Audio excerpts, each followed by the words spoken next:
اور حضور علیہ السلام کے ہاتھوں سے، حضور علیہ السلام کی زبان سے، حضور علیہ السلام کے اشاروں سے کئی معجزات ظہور پذیر ہوئے ہیں۔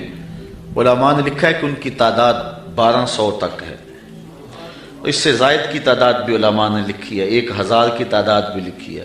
بہرحال حضور علیہ السلام کو اللہ تعالیٰ نے سراپا معجزہ بنایا، جدھر انگلی اٹھتی کائنات اسی طرف ہوتی، قطرے کو سمندر ذرے کو ستارہ کرتے ہیں، کونین کو خم آ جاتا ہے جب زلف سمارا کرتے ہیں۔ میرے آقا کریم علیہ السلام کے اشاروں پہ پوری کائنات ہے۔ اللہ اکبر، ذرے اس خاک کے تابندہ ستارے ہوں گے جس جگہ آپ نے نالین اتارے ہوں گے۔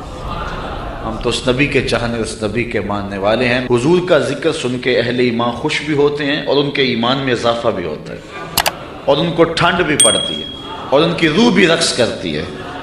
تو آؤ حضور علیہ السلام کے کچھ معجزات آپ تک پہنچاؤں۔ حضرت انس رضی اللہ تعالی عنہ روایت کرتے ہیں، امام بخاری نے اور امام مسلم نے اس حدیث کو اپنی اپنی اسناد کے ساتھ بیان کیا ہے۔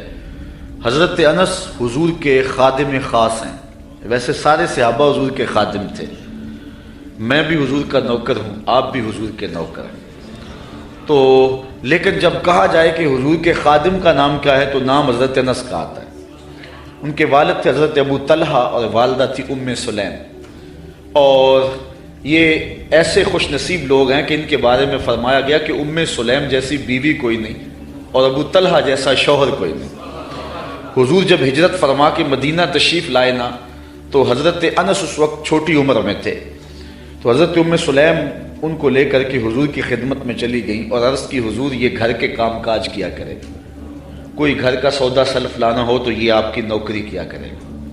پھر حضور حضرت انس سے بے پناہ محبت کیا کرتے، کبھی انس کہتے، کبھی انیس کہتے، کبھی یا ذل اذنین، او دو کانوں والے، کبھی یوں پیار کرتے۔ کہتے ہیں ایک بوٹی تھی نمکین، میں پہاڑوں سے کاٹ کے لاتا تھا اور اپنے ہم عمر بچوں کو دیتا، اس بوٹی کا نام حمزہ تھا۔ حضور نے مجھے ایک دن دیکھا اور فرمایا یا ابا حمزہ، او ابو حمزہ۔ حضور مجھے ابو حمزہ کہہ کے بھی پکارتے، انیس بھی کہتے، انس بھی کہتے، اور مجھے یا ذل اذنین، او دو کانوں والے، یہ کہہ کے بھی پکارتے تھے۔ حضور بڑی محبت کرتے، 10 سال تک انہوں نے حضور کی نوکری کی ہے، اور کہتے ہیں 10 سال میں ایک بار بھی ایسی نہیں آئی کہ حضور نے مجھے جھڑکا ہو، بس مجھے پیار ہی کیا ہے، جو کہ رحمت للعالمین جو ہیں۔ اب حضرت انس اس کو روایت کرتے ہیں، وان انس قال کان النبی صلی اللہ علیہ وسلم عروسا بزینب، کہتے ہیں جس دن حضرت زینب سے حضور کا نکاح ہوا، حضرت انس کے لفظ سنیے، کان النبی صلی اللہ علیہ وسلم عروسا بزینب، جس دن حضور حضرت زینب کے دولہے بنے۔ حضرت انس روایت کرتے ہیں جس دن حضور حضرت زینب کے دولہے بنے، فعامدت امی ام سلیم الی تمر و سمن و عقت، تو میری ماں ام سلیم نے کچھ کھجوریں، کچھ گھی اور کچھ پنیر دے کر اس کا حلوہ تیار کیا۔ فصنعت حیسن، ایک حلوہ تیار کیا، فجعلتہ فی طور، اور ایک برتن میں ڈال کر کے، فقالت، فرمایا، یا انس اذهب بهذا الی رسول اللہ، یہ حلوہ حضور کی خدمت میں لے جاؤ، یہ حضور کے پاس لے جاؤ۔ اچھا، کہتے ہیں کہ فقل، اور ساتھ حضور سے کہنا، بعثت بهذا الیک امی، حضور یہ حلوہ میری ماں نے بھیجا ہے، یہ حلوہ میری ماں نے بھیجا۔ حضرت ابی بن کعب کہتے ہیں کہ میں ایک دن تلاوت کر رہا تھا تو حضور گزرے اور حضور رک کر کے سنتے رہے۔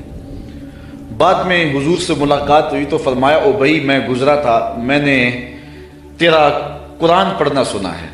تو حضرت ابی بن کعب کہنے لگے کہ حضور اگر مجھے پتہ ہوتا نا کہ آپ سن رہے ہیں تو میں اور سنوار کے پڑھتا۔ اعلیٰ حضرت اس حدیث کے تحت لکھتے ہیں کہ کسی کو دکھلانے کے لیے پڑھنا ریاکاری ہوتا ہے اور اجر کو ضائع کر دیتا ہے، لیکن حضور کو دکھانے کے لیے اگر کرو تو اجر ضائع نہیں ہوتا، اجر دوہرا ہو جاتا ہے۔ اس لیے حضرت ابی بن کعب نے کہا کہ اگر مجھے پتہ ہوتا نا کہ آپ سن رہے ہیں میں اور سنوار کے پڑھتا۔ حضرت انس کی ماں نے کہا کہ حضور کو بتانا کہ یہ میری ماں نے بھیجا ہے، کیونکہ جب حضور کو بتاؤ گے تو حضور دعا دیں گے۔ ایک دن حضور کسی صحابی کے گھر کے دروازے پہ گئے اور آقا کریم کی عادت یہ تھی کہ السلام علیکم کہتے، جا کہا السلام علیکم، وہ دروازے پہ کھڑا تھا، سن لیا حضور آئے ہوں تو پتہ نہ چلا ہو کہ کون آیا ہے۔ اب اس نے منہ کے اندر کہا وعلیکم السلام، آواز کو اونچا نہیں کیا۔ حضور نے پھر کہا السلام علیکم، تو حضور علیہ السلام نے جب کہا تو اس نے پھر جو ہے وہ چپکے سے کہا وعلیکم السلام۔ پھر حضور نے تیسری مرتبہ کہا السلام علیکم، تو اس نے پھر چپکے سے وعلیکم السلام کہا۔ اور حضور کی عادت تھی 3 مرتبہ کہتے اور پھر واپس چلے جاتے۔ تو حضور واپس پلٹے تو صحابی حضور کے پیچھے بھاگے۔ حضور فرمایا میاں میں نے تو 3 مرتبہ سلام کہا تھا۔ تو حضور کی بارگاہ میں عرض کی حضور میں نے 3 بار جواب دیا تھا، لیکن میں نے اونچی جواب اس لیے نہیں دیا تھا کہ حضور بار بار سلامتی کی دعا دیتے رہیں۔ اگر میں پہلی مرتبہ وعلیکم السلام کہہ دیتا تو آپ دوسری 2 مرتبہ تو نہ کہتے، تو آپ بار بار مجھے سلامتی کی دعا دیتے رہیں۔ حضرت انس کی ماں نے اس لیے جو ہے وہ اپنے بیٹے کو کہا کہ جا کے بتانا تاکہ حضور دعا دے دیں۔ تو کہا کہ جا حضور سے کہنا کہ حضور یہ میری ماں نے بھیجا ہے، وَهِيَ تُقْرِئُكَ السَّلَامَ، اور حضور وہ آپ کو سلام بھی کہتی تھی، آپ کو سلام بھی کہتی تھی۔ کتنا خوبصورت انداز حضرت انس کی والدہ کا۔ ہمارے یہاں ایک ساتھی ہیں، میں عمرے پہ حاضر ہوا تو میں ایئرپورٹ پہ تھا تو انہوں نے اپنی والدہ سے میری بات کروائی، تو بڑے لوگوں نے کہا وہاں حضور علیہ السلام کی بارگاہ میں ہمارا سلام پیش کرنا، لیکن اماں جی کا انداز اتنا میٹھا تھا اور اتنا پیارا تھا تو مجھے فون پہ کہنے لگے جا کے سرکار نے میرا السلام علیکم دے دینا۔ تو حضرت انس کی ماں نے کہا کہ حضور کی خدمت میں جا کے میرا سلام بھی پیش کرنا اور بتانا کہ یہ انس کی ماں نے بھیجا ہے، اور ساتھ تیسری بات وَتَقُولُ إِنَّ هَذَا لَكَ مِنَّا قَلِيلٌ یا رسول اللہ، اور کہنا حضور یہ ہماری طرف سے تھوڑا سا نذرانہ ہے، قبول کر لو، یہ زیادہ نہیں ہے، یہ بہت تھوڑا سا ہے، اس کو قبول کر لو۔ کہتے ہیں میں حضور کی خدمت میں حاضر ہوا، فَذَهَبْتُ فَقُلْتُ، میں حاضر ہوا، جو ماں نے کہا تھا وہ میں نے کہہ دیا۔ 3 باتیں ماں نے کہی تھی، ایک کہنا کہ حضور میری امی نے بھیجا ہے، دوسرا کہ حضور آپ کو سلام بھی کہتی تھی، اور تیسرا کہ کہتی تھی کہ حضور یہ ہماری جانب سے تھوڑا سا ہے۔ تو حضور کی خدمت میں جا کے میں نے کہہ دیا، فقال داہو، حضور نے فرمایا رکھ دو، ثم قال، پھر کہا اذهب فدعو لی فلانا و فلانا و فلانا، پھر فرمایا اٹھو فلاں کو بلا لاؤ، فلاں کو بلا لاؤ، فلاں کو بلا لاؤ، رجالا سماہم، حضور نے بہت سارے لوگوں کے نام بتائے کہ جاؤ فلاں کو بھی بلا کر کے لاؤ، فلاں کو بھی بلا کر کے لاؤ، اور پھر فرمایا وَدْعُ لِي مَنْ لَقِيتَ، اچھا جو بھی ملے اس کو بھی دعوت دے آنا۔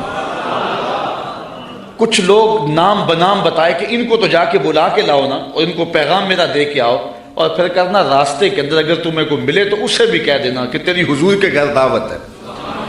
اچھا حضرت انس رضی اللہ تعالیٰ عنہ فرماتے ہیں کہ میں چلا، فدعوت من سما و من لقیت، جو حضور نے نام بتائے تھے میں نے جا کے ان کو بھی کہا، اور جو راستے میں ملا میں نے اسے بھی کہا، اور میاں تجھے حضور بلا رہے ہیں، حضور کے گھر میں تیری دعوت ہے۔ فرجعت فیض البیت غاص باہلہ، کہتے جب میں واپس پلٹا نا تو حضور کا ویڑا لوگوں کے ہجوم سے بھرا ہوا تھا۔ یار کوئی منسٹر دعوت دے کہ بیٹے کی شادی ہے آنا تو لوگ پھولے نہیں سماتے، بتاتے پھرتے آج میں بڑا مصروف ہوں، میاں آج کیا ہے جی؟ آج میں نے شادی پہ جانا ہے۔ یار جس کو منسٹر بلائے، جس کو ایم پی اور ایم این اے بلائے، وہ تو خوشی سے پھولا نہ سمائے کہ آج فلاں گھر میری دعوت ہے، پھر ان کی خوشی کا عالم کیا ہوگا جن کی دعوت محمد عربی کے گھر میں تھی۔ تو کہتے جب واپس پلٹا تو گھر بھرا ہوا تھا لوگوں سے۔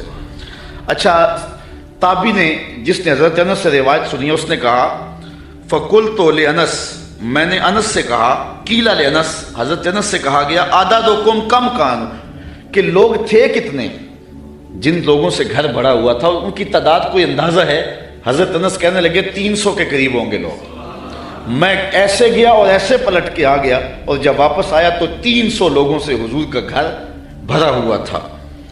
اب آقا کریم علیہ السلام نے فرمایا، حضرت انس کہتے ہیں فرأیت النبی صلی اللہ علیہ وسلم وضع یدہ علی تلک الحیضہ، کہ حضور نے اپنا دست برکت اس پیالے پہ رکھ دیا، اس حلوے پر اپنا دست شفا، دست نور، دست برکت، دست رحمت اس پیالے پر رکھ دیا، اور وتکلم بما شاء اللہ، اور جو اللہ نے چاہا وہ حضور نے پڑھا، ہاتھ رکھا، کھانے کو سامنے رکھا، اور پھر جو اللہ نے چاہا حضور نے وہ تلاوت کی۔ اللہ اکبر۔ اب کوئی ضد کرتا ہے کہ میں سامنے کھانا نہیں رکھنا تو نہ رکھے، اس کی مرضی، لیکن حدیث یہی ہے کہ حضور علیہ السلام نے سامنے رکھا، ہاتھ بھی رکھا اور جو اللہ نے چاہا پڑھا بھی حضور نے۔ اچھا پھر اس کے بعد کیا کیا؟ ثم جعل یدعو عشرۃ عشرۃ یاکلون منہ، فرمایا 10 آتے جاؤ، 10 آتے جاؤ، 10 لوگ آتے گئے۔ وَيَقُولُ، اور حضور علیہ السلام ان کو فرماتے تھے، لہم ان کو، اذکر اسم اللہ ولیاکل کل رجل مما یلیہ، کہ ہر شخص اللہ کا نام لیتا جائے اور اپنے سامنے سے کھاتا جائے۔ قال فاکلوا حتی شبعوا، کہتے ہیں کہ لوگ کھا گئے حتیٰ کہ رج گئے۔ فخرجت طائفۃ ودخلت طائفہ، ایک گروہ جاتا دوسرا آ جاتا۔ حتی اکلوا کلہم، یہاں تک کہ سب نے ایک پیالے سے کھانا کھا لیا۔ قال لی یا انس ارفع، حضور نے مجھے کہا انس، جب سب لوگ کھا چکے تو حضور فرمایا انس پیالہ اٹھا لو، یہ برتن اٹھا لو۔ فرفعت، کہتے ہیں میں نے وہ برتن اٹھا لیا۔ اب آگے حضرت انس کی سنیے، کہتے ہیں فما ادری ہینا وضعت اکثر ام ہینا رفعت، حضرت انس کہتے ہیں میں فیصلہ نہیں کر سکتا کہ جب میں نے پیالہ رکھا تھا حلوہ اس وقت زیادہ تھا یا جب اٹھایا تھا اس وقت زیادہ تھا۔ حضور علیہ السلام کا ایک اور معجزہ سنیے۔ حضرت ابو ہریرہ رضی اللہ تعالیٰ عنہ روایت کرتے ہیں، ہمارے ادھر ایک مولوی صاحب ہوا کرتے تھے، سیدھے سادھے بھولے بالے، درس نظامی تو نہیں پڑھے تھے لیکن حضور کے ساتھ پیار بڑا رکھتے تھے، اللہ ان کی مغفرت فرمایا، فوت ہو چکے ہیں۔ تو کسی نے ان سے پوچھا کہ حضرت ابو ہریرہ کو ابو ہریرہ کیوں کہتے ہیں؟ حضرت ابو ہریرہ کو ابو ہریرہ کیوں کہتے ہیں؟ تو انہوں نے جواب دیا، کہنے لگے کہ ابو ہریرہ کو ابو ہریرہ اس لیے کہتے ہیں کہ وہ ہر ویلے حضور کے پاس رہتے تھے۔ ابو ہریرہ کو ابو ہریرہ اس لیے کہتے ہیں کہ وہ ہر ویلے حضور کے پاس رہتے۔ اس کا سبب تو اور ہے لیکن چلو آج یہی ترجمہ کر لیتے ہیں کہ حضرت ابو ہریرہ ہر ویلے حضور کے پاس ہی رہتے تھے اور ان کے مقدر کے وہ حضور کے پاس رہتے تھے۔ اچھا، حضرت ابو ہریرہ رضی اللہ تعالی عنہ اصحاب صفہ میں سے ہیں، اسلام کی پہلی یونیورسٹی صفہ اس کے طالب علم ہیں، اور حضور سے بلا تعین اوقات انہوں نے پڑھا ہے، اور آقا کریم نے ان کے سینے کے اندر علم کوٹ کوٹ کے بھر دیا۔ کہتے ہیں میں بہت کچھ سنتا تھا بھول جاتا تھا، پھر ایک نے عرض کی انی اسمع منک حدیثا کثیرا، بہت کچھ سنتا ہوں لیکن یاد نہیں رہتی۔ فرمایا ابسط ردا کا یا ابا ہریرہ، چادر بچھا لو۔ پھر چادر بچھی تو حضور نے یوں کوئی شے ڈال دی، فرمایا سمیٹو اور سینے سے لگاؤ۔ کہتے ہیں سینے سے لگایا پھر بھول نہیں سکا۔ حضرت ابو ہریرہ نے حضور علیہ السلام سے کثرت کے ساتھ احادیث امت کو پہنچائی۔ اصحاب صفہ میں تھے، کوئی شخص خدمت کر جاتا، کوئی گھر میں چیز کسی نے تیار کی دے جاتا، کھا لیتے، بھوک بھی کاٹتے۔ کہتے ایک دن ایسا تھا کہ اتنی بھوک لگی کہ کھانے کے لیے کچھ نہ تھا اور میری کمر بھی سیدھی نہیں ہو رہی تھی۔ میں مسجد نبوی کے ایسے زاویے میں جا کے بیٹھ گیا جہاں لوگوں کا گزر ہوتا تھا۔ میرا خیال یہ تھا کوئی گزرتا گزرتا مجھے دیکھے گا اور میرے چہرے پر بھوک اور پیاس کے آثار دیکھے گا تو کوئی میری ضیافت کرے گا اور میری کمر سیدھی ہو جائے گی، لیکن جو بھی آتا سلام لے کے گزر جاتا، کسی نے اس پہ غور نہ کیا۔ خیر حضرت عمر رضی اللہ تعالیٰ عنہ آئے تو میں نے ان سے قرآن مجید کی کسی آیت کے بارے میں پوچھا۔ میرا خیال تھا کہ یہ آیت بھی بتائیں گے اور ساتھ میرے سے ہم کلام بھی ہوں گے اور میرے اندر کی کیفیت جان جائیں گے۔ انہوں نے مجھے آیت بتائی اور جلدی سے چلے گئے۔ میں پھر پریشان۔ پھر حضرت ابو بکر صدیق رضی اللہ تعالیٰ عنہ آئے، میں نے ان سے بھی کوئی مسئلہ شرعی پوچھا، انہوں نے مسئلہ بتایا اور چلے گئے۔ میں دل میں سوچا کہ میرا مسئلہ تو حل نہ ہوا۔ کہا پھر میں بیٹھا تھا کہ دل و قلب و نگاہ کا مرشد اولین آ گیا، حضور آ گئے۔ میں نے حضور سے بھی کوئی مسئلہ پوچھا، حضور نے میری جانب غور سے دیکھا اور پھر مسکرا پڑے اور کہا ابو ہریرہ بھوک لگی ہوئی ہے؟ میں نے عرض کی حضور مجھے بھوک لگی ہوئی ہے۔ فرمایا میرے پیچھے آ جاؤ۔ حضور علیہ السلام نے اہل خانہ کو کہا کہ کوئی چیز ہے کھانے کے لیے؟ انہوں نے کہا کسی طرف سے دودھ کا ایک پیالہ آیا ہے۔ کہتے کہ میری جان میں جان آئی، لیکن حضور نے فرمایا ابو ہریرہ جو صفہ پہ بیٹھے ہیں ان کو بھی بلا لاؤ۔ صرف ابو ہریرہ رضی اللہ تعالی عنہ سے ہی پیار نہیں ہے، جو باقی خادم ہیں ان سے بھی پیار ہے۔ آقا تو سب کے ہیں نا، وہ بھی بھوک میں تڑپ رہے ہیں، کہا ان کو بھی بلا لاؤ۔ کہتے میں گیا اور ان کو بلا لایا، پھر حضور نے مجھے پیالہ دیا اور کہا دائیں سے شروع ہو جاؤ۔ میں اس پیالے کو پیش کیا اور ایک شخص سیراب ہو کے پی جاتا ہے، میں نے غور کیا تو ایک قطرہ بھی کم نہیں ہوا تھا۔ مجھے تسلی ہو گئی، میں نے دوسرے کو دیا، تیسرے کو دیا، 70 آدمی دودھ پی گئے اور پیالے میں کمی واقعہ لگتا یہ تھا اللہ نے اس دودھ کا تعلق حوض کوثر کی نہر سے جوڑ دیا تھا۔ کہتے ہیں 70 آدمی دودھ پی گئے۔ پھر حضور فرمایا ابو ہریرہ کون باقی؟ میں نے عرض کی حضور ایک آپ باقی ایک میں باقی۔ تو حضور نے فرمایا ابو ہریرہ پیو۔ کہتے ہیں میں نے پیا۔ فرمایا اور پیو، میں نے اور پیا۔ پھر فرمایا اور پیو۔ میں نے کہا مجھے اس رب کی قسم جس نے آپ کو حق کے ساتھ مبعوث کیا ہے، میرے میں تو ایک قطرے کی بھی اب گنجائش باقی نہیں رہی۔ تو حضور علیہ السلام نے میرے ہاتھ سے پیالہ لیا اور نوش جاں کیا۔ اعلیٰ حضرت فرماتے ہیں ہاں جناب ابو ہریرہ کیسا تھا وہ جام شیر؟ ہاں جناب ابو ہریرہ کیسا تھا وہ جام شیر جس سے 70 صاحبوں کا دودھ سے منہ بھر گیا۔ 70 آدمی دودھ کے ایک پیالے کو پی گئے۔ میرے استاذ المکرم قبلہ مفتی حبیب اللہ صاحب رحمۃ اللہ تعالی علیہ فرمایا کرتے تھے کہ ایک پہلو تو یہ ہے کہ دودھ کا ایک پیالہ 70-72 آدمیوں کو کافی ہو گیا۔ ذرا تھوڑا سا ادھر بھی غور کرو کہ 2 جہاں کا سردار ہے، 71 آدمیوں کا جوٹا پی رہا ہے۔ یہ پہلو بھی تمہارے پیش نظر رہنا چاہیے کہ 2 جہاں کا سردار ہو کہ اتنے آدمیوں کا جوٹا پی رہا ہے۔ اللہ اکبر۔ آئیے حضور علیہ السلام کے ایک اور معجزہ کو سنتے ہیں اور اپنے ایمان کو تازہ کرتے ہیں۔ حضرت جابر رضی اللہ تعالی عنہ روایت کرتے ہیں، کہتے ہیں حدیبیہ کے مقام پہ آقا کریم وضو کرنے لگے تو لوگ اکٹھے ہو گئے۔ فرمایا کیا ماجرا ہے؟ عرض کی کہ حضور پانی نہیں ہے، تو اس لیے لوگ جو ہیں وہ پیاس سے تڑپ رہے ہیں۔ تو آقا کریم علیہ السلام نے جو ہے وہ کوزے کے اندر اپنا دست برکت ڈال دیا۔ اب سنو حدیث کے لفظ، یہ بھی بخاری شریف کی روایت ہے۔ فوضع النبی صلی اللہ علیہ وسلم یدہ فی الرکوہ، حضور علیہ السلام نے اس کوزے میں اس برتن میں اپنا دست شفا ڈال دیا۔ فجعل الماء یفور بین اصابعہ کامثال العیون، حضور کی انگلیوں سے پانی یوں پھوٹتا تھا جس طرح چشمے نکلتے تھے، یوں پانی پھوٹ رہا ہے۔ قال فشربنا وتوضانا، کہا کہ ہم نے پانی پیا بھی اور وضو بھی کیا۔ قیل لجابر کم کنتم، راوی نے حضرت جابر سے بھی پوچھا کتنے کو لوگ تھے تم؟ قال لو کنا 100,000 لکفانا، کہا لاکھ بھی ہوتے تو کافی تھا، لاکھ بھی ہوتے تو کافی تھا۔ کنا 15 لیکن ہم تھے جو ہیں وہ 1500، لیکن اگر وہ لاکھ بھی ہوتے تو وہ پانی کم نہ پڑتا۔ یہاں اعلیٰ حضرت کا اسلوب پھر دیکھیے، آپ فرماتے انگلیاں ہیں فیض پر، ٹوٹے ہیں پیاسے جھوم کر۔ انگلیاں ہیں فیض پر، ٹوٹے ہیں پیاسے جھوم کر، ندیاں پنجاب رحمت کی ہیں جاری واہ واہ، ندیاں پنجاب رحمت کی ہیں جاری واہ واہ۔ حضرت انس روایت کرتے ہیں، قال نعن نبی صلی اللہ علیہ وسلم زیدن و جعفرن و ابن رواحہ للناس قبل ان یاتیہم خبرہم، جنگ موتا پر حضرت نبی رحمت صلی اللہ علیہ وسلم نے صحابہ کو روانہ کیا۔ یہ 8 ہجری کو جنگ ہوئی ہے، مسلمانوں کی تعداد صرف 3000 اور ہرکل کے سپاہیوں کی تعداد 1 لاکھ۔ 3000 1 لاکھ کے مقابلے میں آئے۔ شام میں یہ جنگ گمسان کی لڑی جا رہی ہے، جنگ وہاں ہو رہی ہے اور حضور ہیں مدینے میں، اور آقا کریم یہاں بیٹھ کے جنگ کے واقعات سنا رہے ہیں، جنگ کے واقعات سنا رہے ہیں۔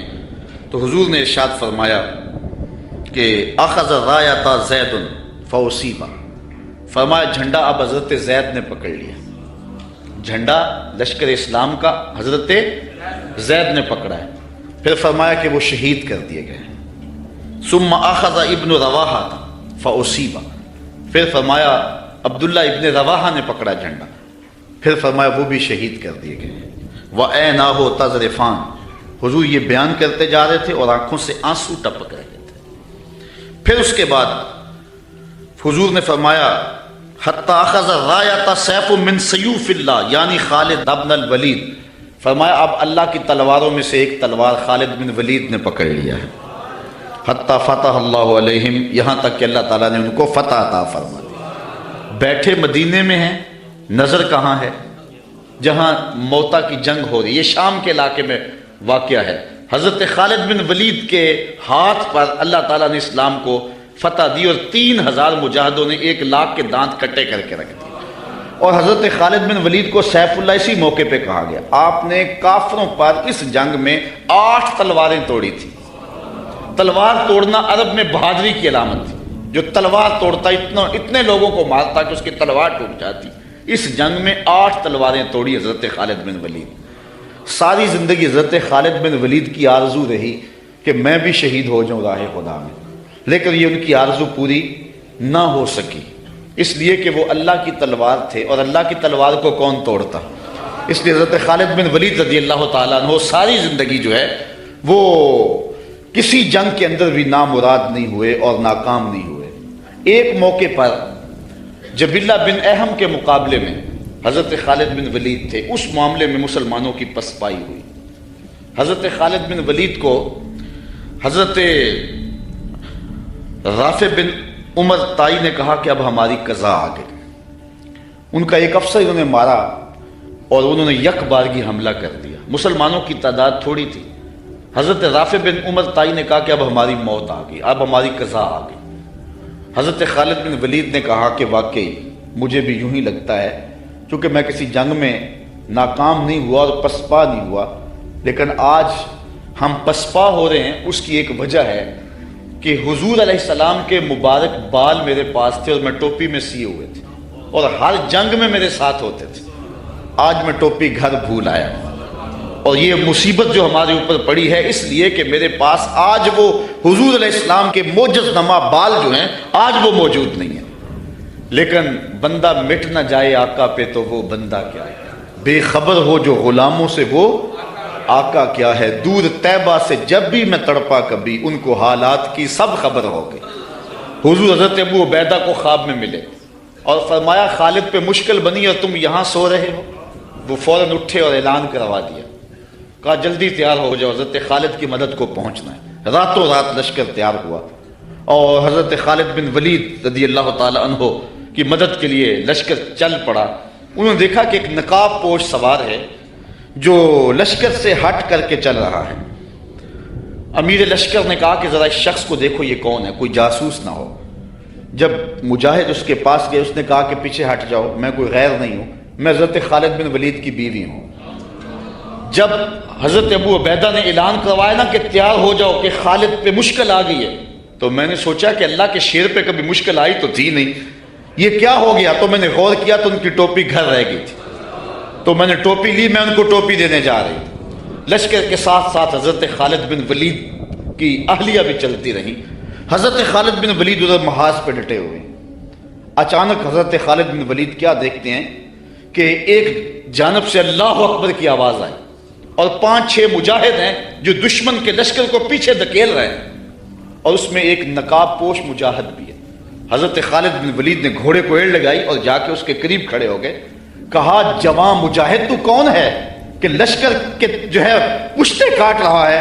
اس نے تھوڑا سا نقاب سرکا کے کہا آنا زوجتو کا ام تمیم، میں تمہاری بیوی ام تمیم ہوں اور تم حضور کے بالوں والی ٹوپی بھول آئے تھے، میں وہ تمہیں دینے آئی ہوں. تو انہوں نے وہ ٹوپی ان کو پیش کی تو اللہ نے اسی دن حضرت خالد بن ولید کو فتح عطا فرمایا. یہ حضور علیہ الصلوۃ والسلام کے منہ مبارک کا موقع.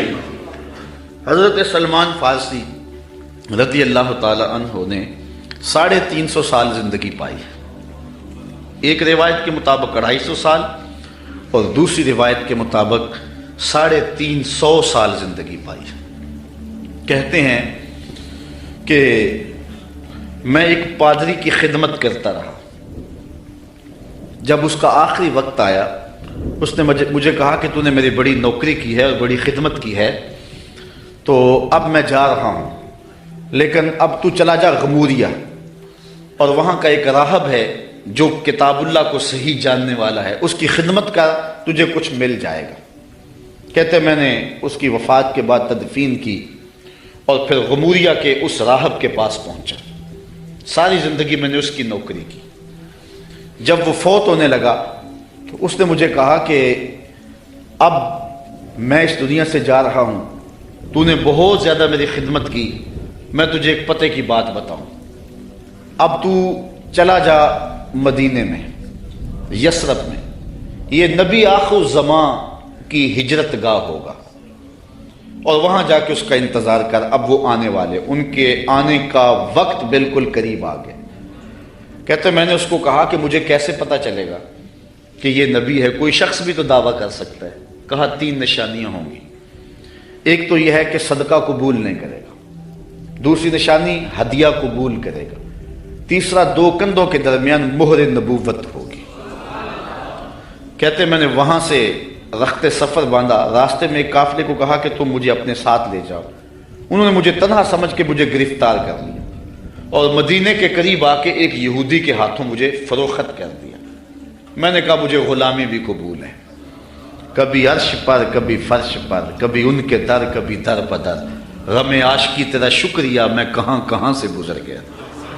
کہتے ہیں ایک دن میں اس یہودی کے باغ میں کام کر رہا تھا اور کھجوریں توڑ رہا تھا کہ مدینے کی گلیوں میں طالع البدر علینا کی آوازیں آنے لگی۔ چھلانگ لگائی اور دوڑ لگا دی۔ یہودی نے سمجھا کہ میرا غلام بھاگ گیا، اس نے بھاگ کر کے پکڑ لیا۔ حضرت سلمان فارسی کہنے لگے کہ میاں میرا جسم تیرا ہی غلام ہے لیکن دل کسی اور کا ہے۔ تو پھر میں حضور کی خدمت میں کچھ کھجوریں پیش کی تو فرمایا ہم نبی ہیں، ہم صدقہ نہیں لیا کرتے۔ میں نے کہا حضور صدقہ نہیں ہے، ہدیہ ہے، تو حضور نے قبول فرما لیا۔ 2 نشانیاں پوری ہو گئیں، اب تیسری نشانی کا انتظار۔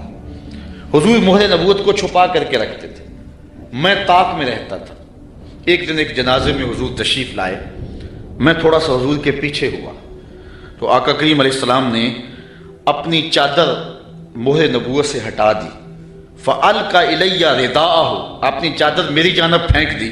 وَقَالَ انظر إِلَى مَا أُمِرْتَ بِهِ، جو تجھے بتایا گیا دیکھ لے، جو ڈھونڈ رہا ہے وہ دیکھ لے۔ فَرَأَيْتُ الْخَاتِمَ بَيْنَ كَتِفَيْهِ مِثْلَ بَيْضَةِ الْحَمَامَةِ، تو پھر میں نے حضور کے 2 کندھوں کے درمیان کبوتر کے انڈے کے برابر حضور کی مہر نبوت دیکھ لی اور ایمان کی دولت سے مالا مال ہو گئے۔ آقا کریم جب ہجرت مدینہ کے لیے رخت سفر باندھتے ہیں، راستے میں عاتقہ بنت خلف بن معبد نامی ایک خاتون کا گھر آیا۔ حضور وہاں رک کر کے ان کو کہا کہ اگر تمہارے پاس ہماری خدمت کے لیے کچھ ہے تو ہمیں پیش کرو۔ بھوک اور پیاس آقا کریم نے محسوس کی، حضور کے جو ساتھی بھی تھے۔ تو اس خاتون نے جس کا نام معبد تھا، اس نے کہا کہ لو کان عندنا شیء ما آوزکم الکرا، ہم دیہاتی لوگ ہیں اور عرب ہیں، ہمارے ہاں مہمان آ جائے تو کوئی کسر نہیں چھوڑتے، لیکن آج اتفاق ایسا ہے کہ ہمارے گھر کچھ ہے نہیں جو آپ کی خدمت کے لیے پیش کریں۔ عرب لوگ مہمان دیکھ کر کے خوش ہوتے ہیں، پھر مہمان بھی اتنے سونے آ جائیں، لیکن بدقسمتی یہ ہے کہ اس وقت ہمارے پاس کچھ ہے نہیں جو آپ کو پیش کر سکے۔ ایک جانب ایک بکری بندھی ہوئی تھی، لاغر اور کمزور سی۔ حضور فرمایا اگر تم کہو تو اس کا دودھ دھو لیں۔ اس نے کہا اس کی ہڈیوں میں گودا نہیں، کھیری میں دودھ کہاں ہوگا، اگر یہ چلنے کے قابل ہوتی تو ریوڑ کے ساتھ نہ جاتی۔ فرمایا اگر تم اجازت دو۔ اس نے کہا مجھے کیا اعتراض ہو سکتا ہے۔ تو حضرت سیدنا صدیق اکبر نے آگے بڑھ کے بکری کو کھولا اور حضور کے سامنے کھڑا کیا۔ آقا نے دست شفا، دست رحمت اور دست برکت اس بکری کی پشت پہ رکھا۔ جو ہی حضور کا ہاتھ آیا تو اس نے جھرجھری لی، ٹانگیں چوڑی کر دی، اس کی کھیری میں دودھ اترایا۔ حضور علیہ السلام نے فرمایا کہ کوئی برتن لا، اس نے گھر کا برتن پیش کیا۔ حضور نے دودھ دعا تو جھاگ اٹھنے لگی، حتیٰ کہ گھر کے سارے برتن دودھ سے بھر گئے۔ معبد کے گھر کی تھالیاں بھی دودھ سے بھر گئی۔ حضور نے بھی پیا، حضور کے ساتھیوں نے بھی پیا۔ معبد اور گھر میں اس کا ایک بچہ تھا، اس کے پاس، اس نے بھی دودھ پیا۔ حضور علیہ السلام نے دعائے برکت دی اور چلے گئے۔ معبد کو حضور کا پتہ پوچھنا یاد نہ رہا، بس حضور کے حسن اور جمال میں کھو گئی اور پوچھنا یاد نہ رہا کون ہو، کدھر سے آئے ہو، نام کیا ہے۔ شام کو جب معبد بکریوں کا ریوڑ لے کر کے واپس پلٹا، اس نے کچی کلی پہ نور برستے دیکھا، انوار اترتے دیکھے۔ ایک بار وہ جدھر سے گزرے ہیں نصیر، ایک بار وہ جدھر سے گزرے ہیں نصیر، 1000 بار ادھر سے بہار گزری۔ نشور وادی کا لہجہ دیکھیں، اس نے کہا چند لمحوں کے لیے ٹھہرے تھے تم جس پیڑ کے نیچے، چند لمحوں کے لیے ٹھہرے تھے تم جس پیڑ کے نیچے، سنا ہے آج تک اس پیڑ کا سایہ مہکتا ہے، آج تک اس درخت کے سائے سے بھی خوشبو آتی ہے جس درخت کے سائے میں چند لمحوں کے لیے آپ رکے تھے۔ ام معبد کا شوہر ابو معبد کہتا ہے کہ کیا ماجرا ہے، آج ہمارے گھر میں یہ جو رونق ہے اور یہ جو تازگی ہے اور یہ انوار اتر رہے ہیں، کیا ماجرا ہے؟ تو ام معبد کو حضور کا نام تو پوچھنا یاد نہیں رہا، اس نے اپنے طور پہ حضور کا نام رکھ لیا۔ اس نے کہا آج ہمارے گھر میں مبارک آیا تھا، آج ہمارے گھر میں مبارک آیا تھا۔ ابو معبد پوچھتا ہے کہ مبارک کیسا تھا جو سارے گھر کو روشن کر گیا، وہ کیسا تھا؟ تو ام معبد تاصف رسول اللہ صلی اللہ علیہ وسلم، ام معبد حضور کا حلیہ بیان کرتی کہتی ہے فقالت رأیت رجلا ظاہر الوضاحت، میں نے ایک ایسا شخص دیکھا ہے کہ جس کا رنگ نکھرا ہوا تھا، جس کا چہرہ چمک رہا تھا۔ حضور علیہ السلام کے رنگ کے بارے میں یہ بھی حدیث آتی ہے اظہر اللون، حضور کا رنگ جو ہے بالکل واضح اور چمکدار تھا۔ ابیض کے لفظ بھی آتے ہیں۔ ام معبد کہتی ہے رأیت رجلا ظاہر الوضاحت، میں نے ایک ایسا شخص دیکھا جس کا رنگ نکھرا ہوا تھا۔ اللہ اکبر، حدیث بہت طویل ہے۔ کسیم وسیم وفی عینیہ داج وفی اشفارہ وطف وفی صوتہ سہل احول اکحل ازج اکران وفی عنقہ سطع وفی لحیتہ کساسہ۔ کہا کیا بتاؤں، رنگ سونا تھا، ابرو ملے ہوئے تھے، پلکیں لمبی تھی، آنکھیں سرمگی تھی، گردن سراہی جیسی تھی، ہاتھ خوبصورت تھے، خاموش ہوتے تو پھر بھی وقار ہوتا۔ لیکن میں ام معبد کا صرف ایک جملہ آپ کی نظر کرنا چاہ رہا ہوں۔ ہزارہا مصنفین، نثر نگار اور شعراء اور ادباء کے سارے ادب پارے اور ساری نثر نگاریاں اور ساری انشاء پردازیاں اس کے ان دو جملوں پہ قربان۔ ام معبد نے کیا کہا، میرے شوہر میں کیا بتاؤں کہ وہ مبارک کیسا تھا، میں کیا بتاؤں وہ مبارک کیسا تھا، بس اتنی بات سن لو۔ ابہى الناس وَأَجْمَلَهُ مِنْ بَعِيدٍ وَأَحْسَنَهُ مِنْ قَرِيبٍ، وہ اتنا سونا تھا جب کوئی اس کو دور سے دیکھتا تو سونا نظر آتا، قریب آ کے دیکھتا تو اور سونا نظر آتا۔ یہ دو جملے اس کے دیکھیے، دور سے کوئی دیکھے تو پھر بھی سونا، قریب آئے تو پھر بھی۔ کچھ لوگ دور سے بھلے لگتے ہیں، قریب آئے تو نقوش میں وہ کشش نہیں ہوتی ہے۔ کچھ لوگ قریب سے سونے، دور سے دھندلے ہو جاتے ہیں۔ لیکن کہا وہ اتنا سونا تھا، دور تھا پھر بھی سونا لگتا تھا، قریب آیا تو پھر بھی۔ اچھا یہاں اس نے حضور کی سیرت بھی بیان کی ہے۔ کچھ لوگ دور سے اچھے لگتے ہیں، قریب آ کے اچھے، دور سے اچھے لیکن رشتہ داری کر کے دیکھو تو اچھے نہیں ہیں، کاروبار کر کے دیکھو تو اچھے نہیں ہیں، دوستی لگا کے دیکھو تو اچھے نہیں ہیں، سفر کر کے دیکھو تو اچھے نہیں ہیں۔ وہ کیا، کسی نے کہا اس کے لہجے میں یوں تو برف تھی لیکن جو چھو کے دیکھا تو ہاتھ جل گئے۔ کچھ لوگ دور سے سہانے سہانے، قریب آئیں تو کان پھٹے ڈھول کی طرح۔ لیکن اس نے حضور کی صورت بھی بیان کی اور ان جملوں میں حضور کی سیرت بھی بیان کی۔ کہا وہ اتنا سونا تھا، دور تھا تو پھر بھی سونا لگتا تھا، قریب آ گیا تو پھر بھی سونا لگتا تھا۔ دور تھا تو نظریں جھکی ہوئی تھی، قریب آیا تو حیا کے پہرے تھے۔ عجیب حسن تھا، عجیب رنگ تھا، دور سے بھی سونا لگتا تھا، قریب سے بھی سونا لگتا تھا۔ اچھا ایک ترجمہ اس کا میں نے بھی کیا ہے، اگر آپ کا ذوق ہو سلامت۔ اس نے کہا کہ کیا بتاؤں، دور سے بھی سونا اور قریب سے بھی سونا۔ تو میرے ذہن میں اس کا مفہوم ایک یہ بھی آیا ہے، مفہوم وہی ہے لیکن ایک یہ بھی آیا ہے، اور آپ اس کی تائید کریں گے، علماء تشریف فرما ہے، شفقت فرمائیں گے۔ تو اس نے کہا کہ میں کیا بتاؤں وہ کتنا سونا تھا، دور تھا تو سونا لگتا تھا، قریب آیا تو اور سونا لگتا تھا۔ تو میں کہتا ہوں کہ حضور دور سے بھی سونے اور قریب سے بھی۔ جنہوں نے قریب سے دیکھا نا، انہوں نے کہا کل قمر لیلۃ البدر لم ارا قبلہ ولا بعدہ مثلہ۔ کیا پوچھتے ہو، 14ویں رات کا چمکتا ہوا چاند تھے حضور، حضور جیسا نہ پہلے دیکھا نہ بعد میں دیکھا۔ یہ کس نے کہا؟ حضرت ابو ہریرہ نے، جس نے پاس کھڑے ہو کر کے دیکھا۔ جس نے قریب سے دیکھا اس نے کہا کل قمر لیلۃ البدر، اور جس نے 13 صدیوں کے فاصلے پہ کھڑے ہو کے دیکھا اس نے کہا مکھ چند بدر شاہ شانی ہے، متھے چمک دی لاٹ کالی زلف تے اکھ مستانی ہے، مخمور رکھی ہند مد بھری۔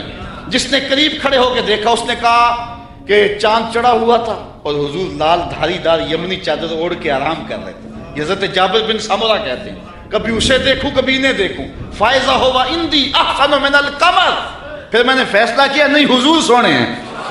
جس نے قریب سے دیکھا اس نے کہا کہ چاند سے حضور سونے ہیں، اور جو 13 صدیوں کے فاصلے پہ کھڑے ہو کے بریلی سے دیکھتا رہا، اس نے کہا خورشید تھا کس زور پر، کیا بھڑ کے چمکا تھا قمر، بے پردہ جب وہ رخ ہوا یہ بھی نہیں وہ بھی نہیں۔ جس نے قریب سے دیکھا اس نے کہا کان رسول اللہ صلی اللہ علیہ وسلم افلج الثنیتین اذا تکلم رویا کالنور یخرج من بین ثنایاہ، کہ حضور کے سامنے والے دانتوں میں ہلکا سا سوراخ تھا اور حضور جب بولتے تھے نور کی کرنیں چھن چھن کے نکلتی تھی۔ یہ حضرت عبداللہ ابن عباس نے کہا جو پاس کھڑے تھے اور جو 14 صدیوں کے فاصلے پہ کھڑا تھا، اس نے کہا تو اجے میرا یار نہیں ڈٹھا، جنوں ویکھ کے چند شرم آوے، ادھی راتی دن چڑھ جاوے، جیو رخ تو نقاب اٹھاوے، تے جیو نکلے سیر کرن نو سارا گلشن سیس نواوے، آتے دھرتی لف لف جاوے، جے ہاتھ پھلاں وچ رکھدا ہاتھ پھلاں تو ود جاوے، نین نشیلے مست رسیلے وچ سونا کجل سہاوے، اکھ اگڑے تے انج پیا جاپے جویں میں خانہ کھل جاوے، تے جے او کھولے پیچ زلف دے اتے راہی راہ پل جاوے، توبہ توبہ حسن سجن دا چال نہ چلی جاوے، بجلی ڈردی لشک نہ مارے متا بے ادبی ہو جاوے، علم خدا نے اینا دتا عقلاں وچ نہ آوے، عقل خدا نے اینی دتی علماں وچ نہ آئے، کیے جاز نظر وچ او دی جو آوے وک جاوے، خلق او دے نے مول ہی دنیا کوئی ورلا ہی جان بچاوے، آزم ایڈا سونا ماہی سنو کدھرے نظر نہ آوے۔ جنہوں نے قریب سے دیکھا انہوں نے بھی کہا سونا، جنہوں نے قریب سے دیکھا انہوں نے بھی کہا سونا، اور جنہوں نے دور سے دیکھا انہوں نے بھی کہا سونا۔ جنہوں نے قریب سے دیکھا اس کا نام محمد بن مسلمہ تھا، اس نے کہا اگر ٹیڑھی نظر سے دیکھا نا میرے رسول کو آنکھیں توڑ دوں گا۔ یہ جس نے قریب کھڑے ہو کے دیکھا، اور جو 13 صدیوں کے بعد کھڑے ہو کے دیکھتا رہا اس کا نام غازی علم الدین تھا، اس نے کہا ٹکڑے کر دوں گا راجپال اگر ٹیڑھی نگاہ سے دیکھا میرے رسول کو۔ جس نے قریب کھڑے ہو کے دیکھا اس کا نام عمر بن خطاب تھا، اور جو 14 صدیوں کے فاصلے پہ کھڑا تھا اس کا نام عامر چیمہ تھا۔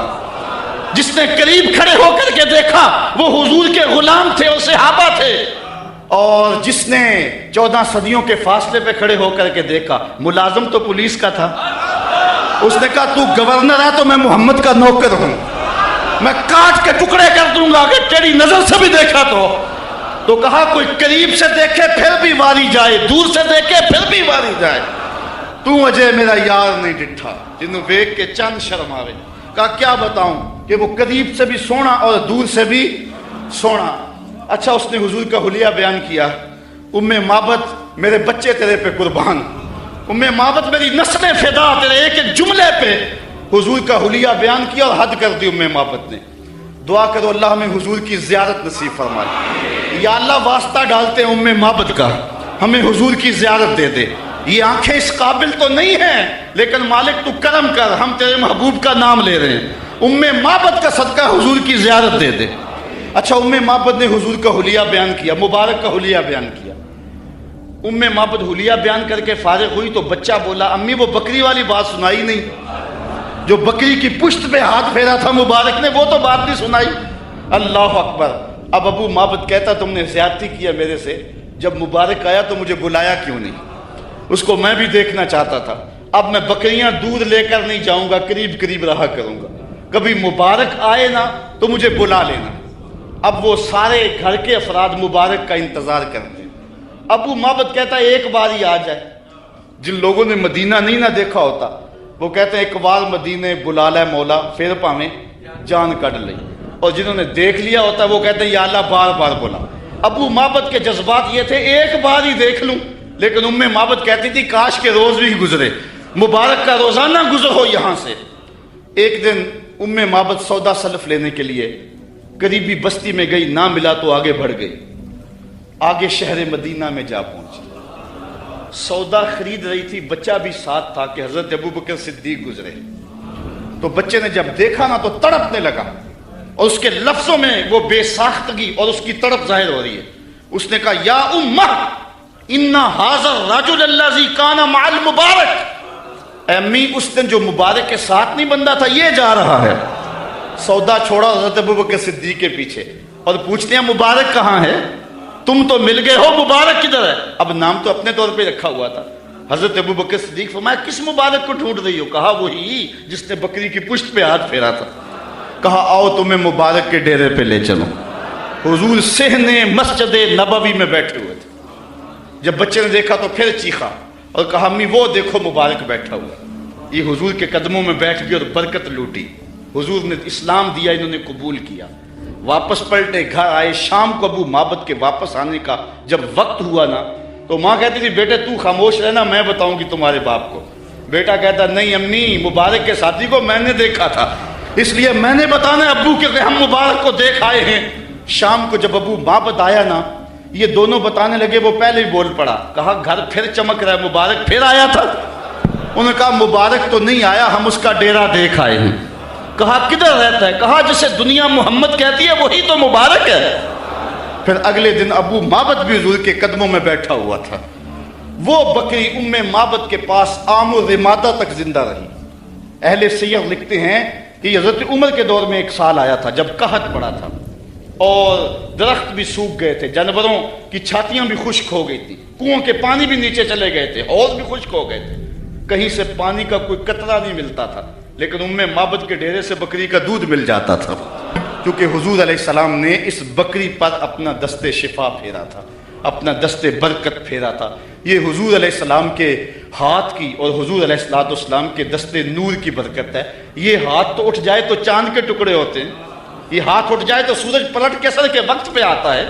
اللہ اکبر، یہ جدھر ہاتھ ہو جاتے ہیں ادھر ہی کائنات کا نظام ہوتا ہے۔ اللہ تعالی ہمیں حضور کی محبت نصیب فرمائے۔ یہ عنوان تو ایسا تھا کہ اس کو بیان کرتے رہیں، لیکن میں اسی پر آج کی اس گفتگو کو اختتام پذیر کرتا ہوں اور یہ دعا کرتا ہوں کہ اللہ ہمیں حضور علیہ السلام کے معجزات کا صدقہ میرے ملک کو امن عطا کرے، میرے وطن کو امن دے دے۔ الحمدللہ قوم جاگ پڑی ہے، قوم میں شعوری لہر بڑی تیزی کے ساتھ دوڑ رہی ہے، اور قوم اتنی دیر تک قوم نہیں بنتی جب تک حضور کی دہلیز پہ نہیں آتی۔ اور مجھے اس بات پہ جو ہے وہ ناز ہے کہ پوری دنیا میں یہ میلاد کا موسم گزر رہا ہے، دیکھو کوئی گھر ایسا نہیں جہاں میرے حضور کا جھنڈا نہ جھول رہا ہو۔ ہر شے نیچے جا رہی ہے، ذکر رسول اوپر جا رہا ہے۔ جلوسوں کا جو اہتمام تھا اس وقت، جو انداز تھا، آپ کے شہر کی رونق بھی میں دیکھ کر کے گیا ہوں اور آپ کی محبتیں بھی میں نے دیکھی ہیں، اور پوری دنیا کے اندر جو کیفیات ہیں اس وقت وہ ایک روشن باب ہے اور ایک اجالا ہے۔ اللہ تعالی ہم سب کو حضور کی محبت نصیب فرمائے۔ وآخر دعوانا ان الحمدللہ۔